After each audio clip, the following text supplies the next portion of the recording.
Sir? Yes, Mr. Chair. Hindi ka pa nakagawa ng project?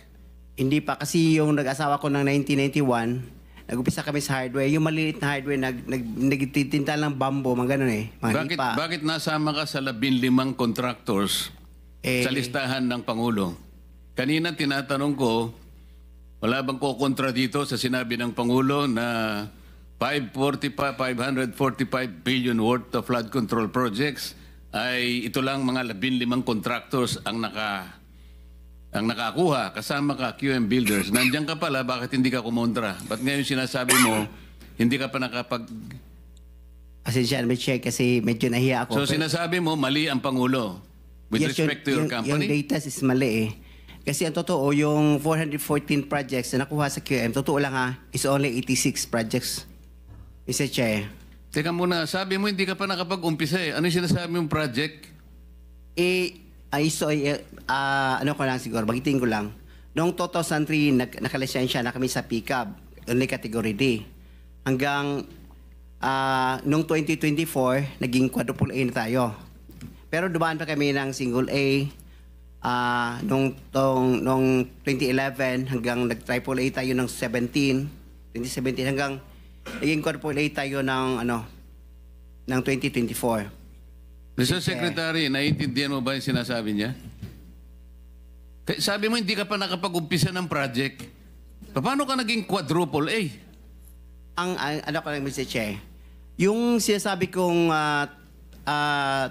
1992 is hardware pa yon. Yung nakita niyo yung hardware. Hindi natin pinag-uusapan yung hardware mo. Ang pinag-uusapan natin, flood control projects. Tinatanong ka kanina, sabi mo, hindi ka pa nagkapag-umpisa ng flood control projects. Paano ka nagkaroon ng lisensya? Paano ka naging quadruple A? At lalong mahalaga, paano ka nasama sa 15? Gumawa ka na ng flood control project. Gumawa na tayo ng flood control project. O ngayon gumawa ka na naman. Ano ba talaga yung totoo? Baka hindi ka makauwi sa araw na ito. Nagsisinungaling ka na naman eh. Hindi po, kamo. Ang sinabi ng Pangulo, kasama ka sa 15. Tama, Mr. Huwag Che. mong mamaliitin ito. Pagkatas dito, aartihin mo kami, sasabihin mo, hindi ka pa nagumpisa ka isang hardware. May problema dito eh. Ano lang yan, history lang yung sinasabi ko, Mr. Che. Ano na yung totoo? Yung totoo, may lisensya na tayo na quadruple A ngayon. O ngayon nga, ngayon meron ka ng quadruple. Yes, Mr. Che. O, ilang project ang na-execute mo na? Marami na eh. O kanina sinabi mo, hindi ka pa nakapag-umpisa eh. Meron akong hawak na martilyo rito, sinasabi ko sa'yo. Mr. Chair. Huwag kang tatawa-tawa kasi hindi nakakatawa ito ha. Mr. Chairman. Dito lang nagsisinungaling ka na eh. Mr. Chairman, if I may. Yes, Mr. Mukhang Senator. nahihirapan kasi si Mr. Kirante mag-explain. Tama ba to? Ang sabi mo kanina, hindi ka pa incorporated at ngayon incorporated ka na in 2024. Yes. Okay. No. Hindi rin. Yung incorporated, yung on process pa yon, hindi pa namin na-approve. So lahat ng project na ginawa mo, sole proprietor. Yes, Your Honor. So nakapag-project ka na. Yes, Your Ano Honor. yung sinasabi mong hindi ka pa nagsisimula or hindi mo pa nagagawa? Yung incorporated, kasi hindi pa na-approve yung namin, hindi pa naman na-practice, hindi pa na-transfer from sole proprietorship into... So kaklaruhin ko lang, marami ka ng project at tama na isa ka sa top 15, correct, Mr. Kirante? Yes, Your Honor. Pero hindi ka pa incorporated. Hindi pa. Yun sole yung pa rin. sinasabi mong hindi ka pa incorporated. Yes, Your Honor. Yun yung binabanggit niya kanina, Mr. Chairman. Malabo pa rin eh. Mr. Secretary, tumatanggap ka ng isang sole proprietorship na mag-undertake ng flood control? Well, Mr. Chair, actually, he has the pickup license. Paano siya nagkaroon ng pick-up license as a contractor? He has the a pickup license. Paano ka nakakuha ng pick-up license, Wala pa Mr. nung, Kirante? Sole wala. proprietorship ka lang? Yes, Mr. Chair. Kailan mo nakuha yan? 2003. Hanggang nag-upgrade tayo sa 2007, naging B tayo. Hanggang 2011 naging A tayo. Yung 2017 naging AAA So, tayo. ano yung net financial contracting capacity mo as a sole proprietorship? 40 billion, Mr. Chair. 40 billion? Yes, Mr. Chair. Yung financial statement mo, padala mo sa amin.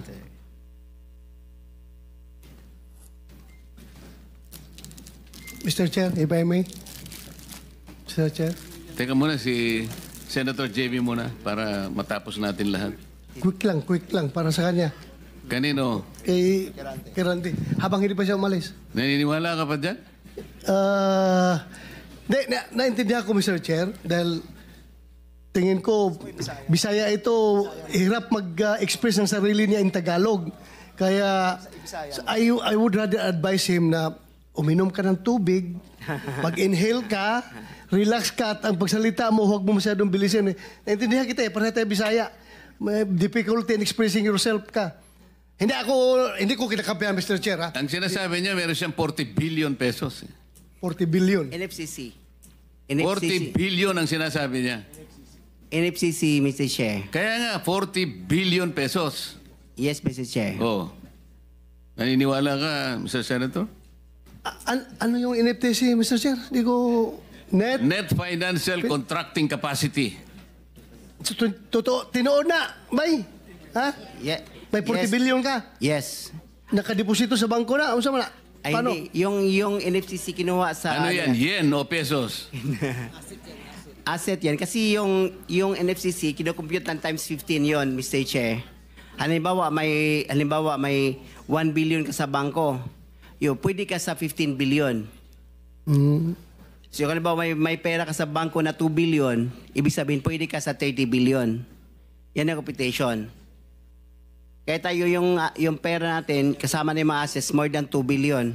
Kaya i-multiply natin ng 15, abot ng 40 billion.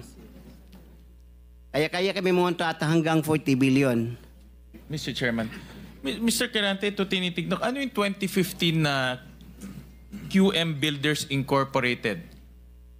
Ina-apply namin dyan sa SEC, Pero Your Honor. 2015 pa siya. Pero hindi pa namin tina-transfer Transfer to? to sole proprietorship into incorporated. Hindi, ito incorporated na ito eh. This is a corporation. Kasi ang explanation ng bookkeeper natin, yung ano natin gahandol, yung experience ng from sole proprietorship, ita-transfer muna sa Hindi, incorporated. iba yung experience, iba yung corporate entity. Ha? Incorporate entity is 2015 nandyan na siya. Pero sinasabi nyo, walang nangyayari. Wala nangyayari. In-apply Ang lang. ginagamit nyo since noon pa ay yung inyong sole proprietor. Yes, Your Diyan Honor. pumapasok inyong income, in other words. Yan rin ginagamit nyo pagbibid ng mga projects. Yes, Your Honor. Tama? Ganun pa? Ganun ba ang interpret? So, dalawang entity, yung sole proprietor at yung incorporation. Yes, Your Honor. Okay. Sabit nyo na lang ho sa amin yung mga dokumento na yan. Thank you, Mr. Chairman. Senator JB? Thank you, Mr. Chair. Mr. Chair, siguro ang gusto natin dito, aside from the accountability that we're looking for, ang gusto natin ma-achieve in aid of legislation.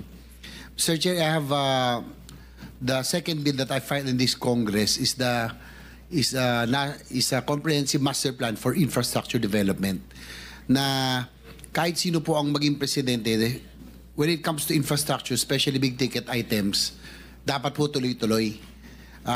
Tulad ho ng mga floodway projects, kanina nabanggit ni Secretary, it transcends different, multi-year po ito at it may transcend different administrations. No? Ang tanong ko lang, Mr. Secretary, siguro matagal na rin ho kayo na sa DPWH. Dati po, meron tayong Napindan, Channel, Manggahan Floodway, and other big flood control projects. Pero parang lately, do we have similar flood control projects of this magnitude? Yung ganito kalaki. Kasi sa tingin ko po, Siguro sagutin nyo rin po ko yung taon-taon na pinoproblema ng Central Luzon, ng Bulacan, ng Pampanga, kamakailan tayo nandito rin.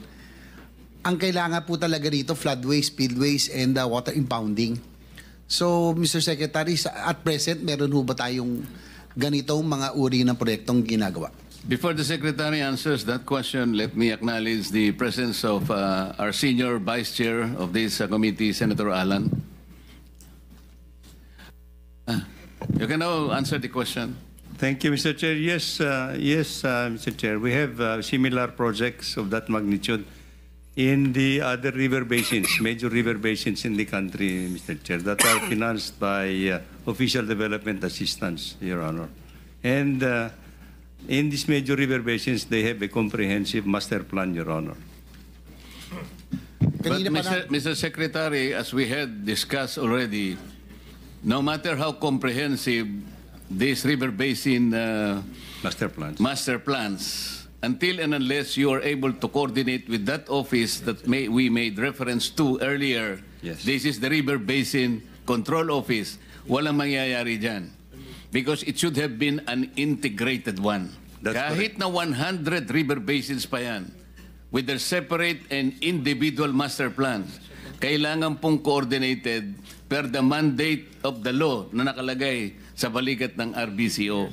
So sa ngayon, wag po natin munang gawing parang sagot na makapagbibigay ng kapayapaan ng loob sa ating mga kababayan. Wala pa po tayong na-accomplish in relation to an integrated master plan that will answer the continuing problem of flood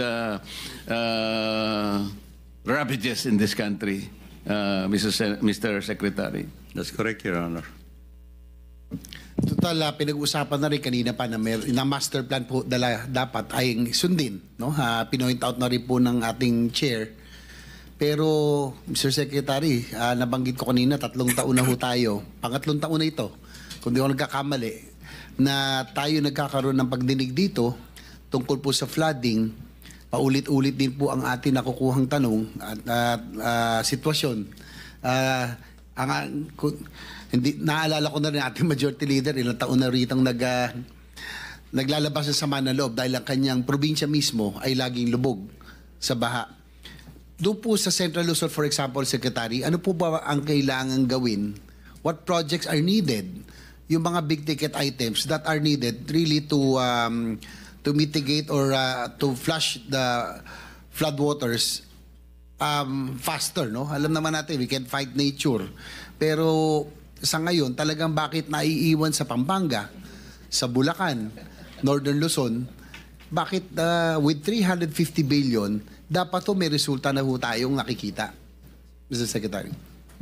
Your Honor, for Central Luzon, we are now in the process of finalizing a big project. As we pointed out in previous meetings, this is actually yung Central Luzon Pampanga River Floodway Project, Your Honor. And we are now finalizing yung detailed engineering design. This is financed by the Asian Development Bank. Because this will involve actually the construction of a 60-kilometer floodway, which is, I think, about 400 meters wide, and a retarding basin in San Antonio Swamp. No? So this is now under detailed engineering design. And we expect that this project will be completed in 2026, and the civil works will be implemented by a separate loan agreement with the Asian Development Bank. You see, of this magnitude, Mr. Chair, this involves a lot of steps in the preparation of the entire project is estimated to cost almost about 150 billion pesos yata. So I think yung preparation of this kind of a magnitude wave project is very tedious, Your Honor. Pero Mr. Secretary, narinig na rin ho natin yan 3 years ago. I am glad kung talagang nagsimula na at kung 150 billion lang yan binabanggit nyo, kalahati lang ho yan ng taon-taong budget. Kayang-kayang gawin kung talagang gagawin, no? Gugustuhin. Ang tanong ko lang po, kung yan po ay parte ng master plan, Siguro yes or no lang ho. Nasusunod ba talaga yung master plan ng ating sa kasalukuyan? Or is it that with the very large budget of the for flood control, hindi ko kaya, dahil po, pinoint out kanina ng ating chairman, obviously, dapat common sense dictates na dapat yung flood-prone provinces, nandun ang concentration ng flood control projects.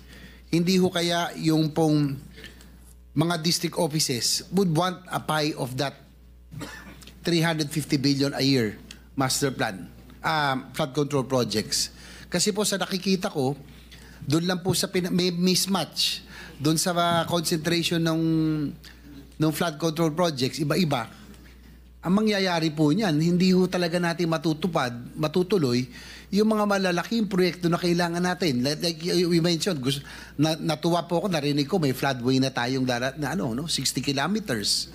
Spillways, water impounding, and ito mga pumping stations in strategic areas. Di ho ba ito dapat ang ating ginagawa para mawala ang tubig? Pero yung po mga district offices kaya hindi ba factor ito na kaya hindi ba tuloy-tuloy ito malalaking proyekto? Separate po kasi, Your Honor, Mr. Chairman. Separate kasi yung pag-prepare ng mga Official Development Assistance Program in the 18 major river basins. So iba po ito. Now, for the local, yung mga other projects, flood control projects, na on a district or legislative level, Mr. Chair, these are actually prioritized at that level. And however, ang kwan po natin dito, all these projects should have undergone some preparatory works actually na dumadaan po dito sa Provincial Development Council, dumadaan po sa Regional Development Council in order for them to prioritize all these projects, Your Honor. Yes, Mr.